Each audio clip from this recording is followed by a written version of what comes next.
Supreme court of India ने अपने 13 नवंबर 2024 के जजमेंट में अनऑथराइज कंस्ट्रक्शन को कैसे डील किया जाए इस मामले में कुछ गाइडलाइंस लेट डाउन की हैं। अब पहली तो चीज़ यह है कि गाइडलाइंस होती क्या है। लॉ तो ऑलरेडी है। भारत में 1911 में और 1911 में सबसे पहले पंजाब म्यूनिसिपल एक्ट का इलेक्टमेंट हुआ था। आज जो है इस बात को 123 साल हो गए। उसके बाद यूपी म्यूनिसिपल एक्ट 1916 वो इनेक्टमेंट हुआ था। आज उसको भी 116 साल हो गए। उनमें सब में एक बात थी। फिर मैंने जो लेटेस्ट था दिल्ली म्यूनिसिपल कॉर्पोरेशन एक्ट 1957 और दिल्ली डेवलपमेंट एक्ट 1957, ये दो एक्ट आए। नई दिल्ली जो म्यूनिसिपल कमेटी होती थी उस जमाने में, उस पर तो पंजाब म्यूनिसिपल एक्ट लागू होता था।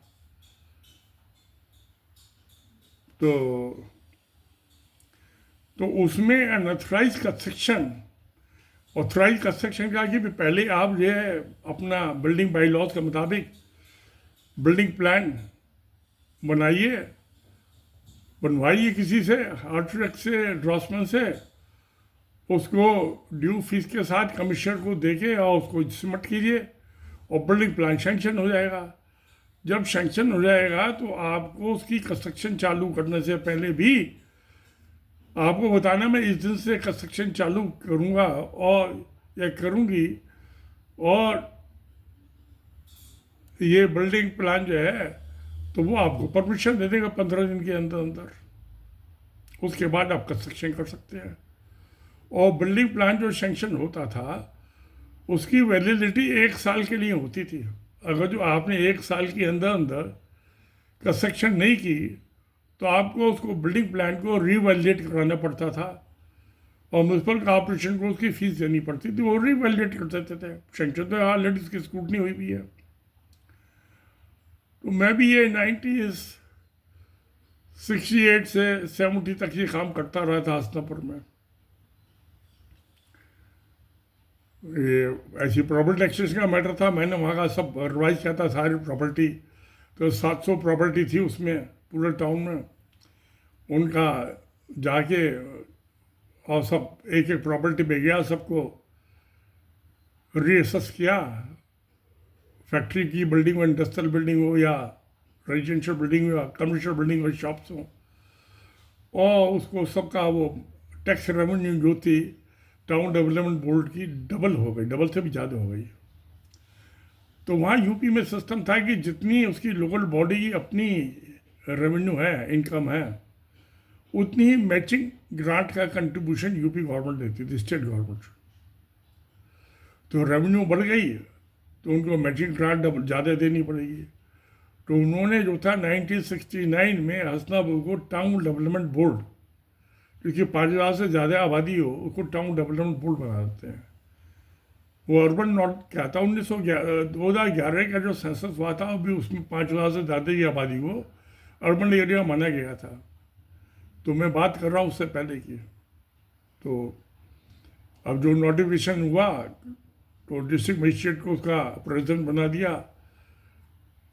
नोटिफाइड एरिया कमेटी का जो एडमिनिस्ट्रेटर था उसको मेंबर सेक्रेटरी बना दिया, और मैं अकेला टेक्निकल आदमी था तो मुझे भी उसका एक मेंबर बना दिया।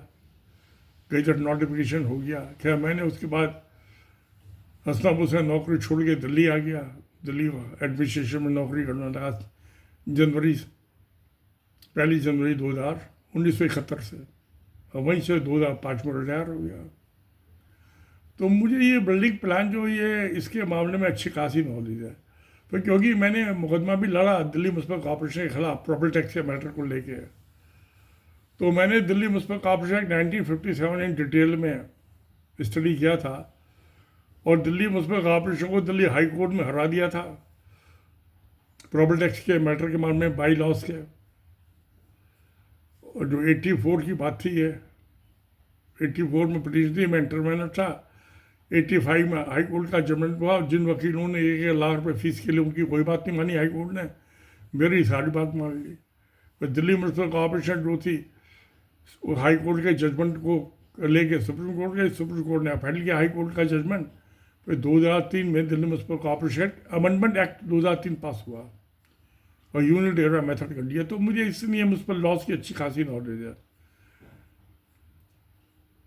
तो 68 से लाया 1968, तो 32 और 24 56 साल हो गए। तो मुझे याद है कि ये म्यूनसिपल ये जो बातें कर रहे हैं सुप्रीम कोर्ट के जजों ने जब 13 नवंबर वाले जजमेंट बात की, ये सारी ऑलरेडी लेट डाउन है लॉ में, म्यूनसिपल एक्ट्स में, कि आप नक्शा सबमिट करेंगे अलॉन्ग विद द फीस, उसकी स्क्रूटनी होगी, उसमें कोई ऑब्जेक्शन होगा तो आप उसको रेक्टिफाई कीजिए, बिल्डिंग बाई लॉ की कन्फर्मेटिव कीजिए उसे। उसके बाद वो सेंक्शन होगा तो आपने 1 महीने साल के लिए वैलिडिटी होती है, 1 साल के अंदर कंस्ट्रक्शन करनी है। बिल्डिंग कंस्ट्रक्शन चालू करने से पहले उसको नोटिस देंगे कि मैं इस दिन से कंस्ट्रक्शन स्टार्ट कर रहा हूँ, आपको परमिशन मिलेगी तो आप कंस्ट्रक्शन चालू करेंगे। बिल्डिंग प्लान के मुताबिक आप कंस्ट्रक्शन करेंगे, टाइम टू टाइम उसका इंस्पेक्शन होता है, जब प्लेन तक आती है तब उसका इंस्पेक्शन होता है। उसके बाद जो उसको वो आती है चौखट के लेवल पे, डोर विंडो के सिल्ट लेवल पे, तो वहाँ इंस्पेक्शन होता है। फिर छत डालते तो इंस्पेक्शन होता है, फिर हर स्टोरी पे होता है उसका इंस्पेक्शन। या आप कोई अनऑथराइज कंस्ट्रक्शन तो नहीं कर रहे हैं। तो मैंने भी अपना मकान बनाया, 1982 में शिफ्ट कर लिया था उसमें। तो सवाल ये है कि लॉ तो ऑलरेडी है, बाई लॉ भी ऑलरेडी है बिल्डिंग कंस्ट्रक्शन के। इसमें सुप्रीम कोर्ट ने कौन सी नई बात करती है? कोई बात नहीं कही। और जो इनेक्टेड लॉ है, इनेक्टमेंट है, ये गाइडलाइन सुप्रीम कोर्ट ने की, इनकी क्या वैल्यू है इनेक्टेड लॉ के सामने? कुछ नहीं, जीरो। बेवकूफ़ बनाने वाली बात है। तो हमारे पास वैसे ही पुराने बहुत अच्छे लॉ हैं, और वो टाइम टू टाइम अमेंडमेंट होते रहे जैसे जैसे वक्त बदला।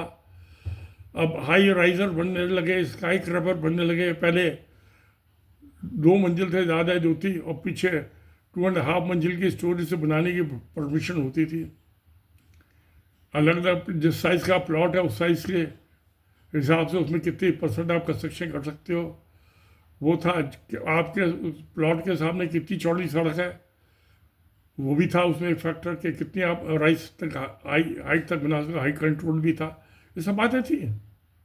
क्या 1990 के बाद तो हाइट कंट्रोल तो ख़त्म हो गया। पहले 11 मंजिल की बिल्डिंग बना लीजिए, फिर 14 मंजिल की, अब तो आप 60 मंजिल की बिल्डिंग बना लीजिए। हाइट कंट्रोल ख़त्म हो गया। तो ये सारी बातें थी। अब अनऑथराइज किसी ने कंस्ट्रक्शन की है तो लॉ में लिखा हुआ था 1911 के में भी, 1916 के भी, 1957 के भी, कि जो डिप्टी कमिश्नर है दिल्ली म्यूनसिपल कॉर्पोरेशन का या दिल्ली डेवलपमेंट का जॉइंट कमिश्नर बिल्डिंग है, जॉइंट डायरेक्टर बिल्डिंग है, वो शो कॉज नोटिस देगा। और वो 15 दिन का शो कॉज नोटिस देता था कि इसके अंदर आप जवाब दीजिए आपने कैसे किए कंस्ट्रक्शन अनऑथराइज। और शो कॉज नोटिस में बताता था कि आपने कितना पोर्शन आपने अनऑथराइज कंस्ट्रक्शन किया है। सारी डिटेल होती थी। तो मैं उसका जो है, मैं गिल्टी आदमी, मैंने अनऑथराइज कंस्ट्रक्शन मैं उसका जवाब दूंगा शो कॉज नोटिस का। उसमें लिखा होता कि 15 दिन के अंदर जवाब दीजिए आप, 15 दिन के अंदर जवाब देता था। फिर मुझे पर्सनल हियरिंग के लिए भी बुलाया जाता था, मैं जाता था। तो मैं भी सुनवाई करता था जब बिल्डिंग प्लान सैंक्शन कर रहे थे, स्क्रूटनी कर रहे थे।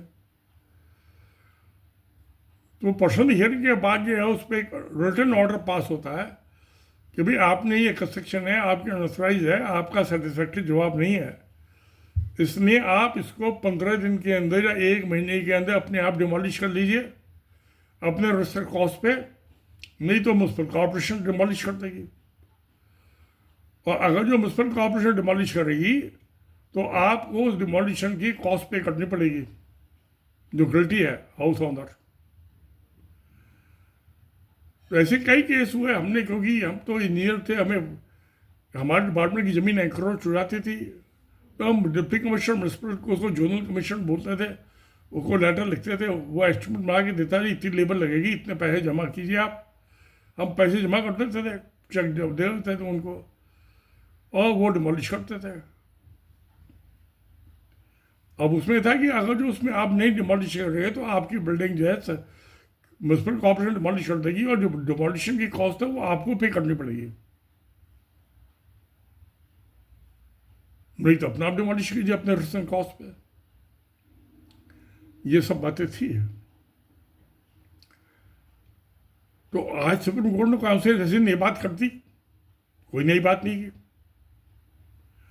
इन्होंने कहा भी जो गिल्टी ऑफिसर होगा, पब्लिक सर्वेंट होगा, उसकी अपनी कॉस्ट पे, अपनी सैलरी से देगा उसके रिस्टोरेशन के लिए, उस कॉस्ट की, उस बिल्डिंग को दोबारा रेस्टिट्यूट करने के लिए, बिल्डिंग बिल्डअप करने के लिए, जैसे बिल्डिंग उसने इलीगली तोड़ी है।